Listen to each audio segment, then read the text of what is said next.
ඔන්න ඉතින් මල්ලි මම ඔයාලට දෙන චැලෙන්ජ් එක තමයි බොයිස් මේ ඉන්නේ මිස්ටර් ඩාවින්සි. අද මම කරන්න යන්නේ මේ මිස්ටර් ඩාවින්සි දුන්න ෆුඩ් චැලෙන්ජ් එකක් තමයි කරන්න යන්නේ. ඉතින් මට ඊට කලින් කරන්න වැඩ දෙකක් තියෙනවා. ඒ තමයි ගායිස් ඉතින් මගේ පළවෙනි චැලෙන්ජ් එක තමයි මම කොහොමද ඩාවින්සි ඒව කන්ටැක්ට් කරගන්න ඕනේ. ඉතින් දෙවෙනි චැලෙන්ජ් එක තමයි එයා දුන්න චැලෙන්ජ් එක මම කරන්න ඕනේ. ගායිස් මම ඩාවින්සි ඒව කන්ටැක්ට් කරගත්තා. ඩාවින්සි මට මම කන්ටැක්ට් කරගත්තට පස්සේ එයා මට දුන්න එයාගේ වීඩියෝ ක්ලිප් එක. ඉතින් ඔයාලා බලන්න. ඔන්න ඉතින් මල්ලි මම ඔයාලට දෙන චැලෙන්ජ් එක තමයි ඔයා කරන්න ඕනි ගන්න ඕනි යෝගට් පානයක් පොඩ්ඩක් රස චැලෙන්ජ් එකක්. ඊට පස්සේ ඉදුණු කෙසෙල් ගෙඩි දෙකක් හරි තුනක් හරි ගන්න ඕනි. තව අඹ ගෙඩියක් ගන්න ඕනි. හරිද? ඊට පස්සේ ඔය ටික කොහොම හරි බ්ලෙන්ඩ් එකකට දාගෙන හොඳට මික්ස් කර ගන්න ඕනි. ඊට පස්සේ මික්ස් කරගෙන බොන්න ඕනි. එන වැඩේ කරන්න ජය වේවා.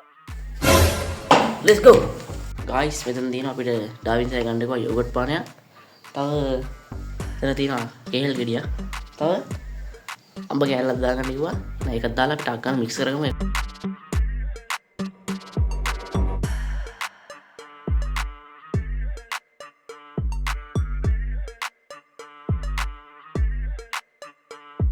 guys අපි දැන් මේක බොන්න යන්නේ.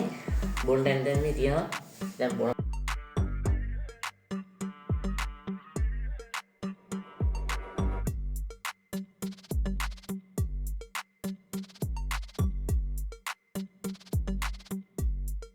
guys ඔන්න තමයි වීඩියෝ ඉවරනේ. මෙන්න තියෙන අපි මේක.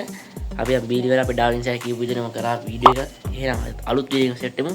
subscribe කරන්න.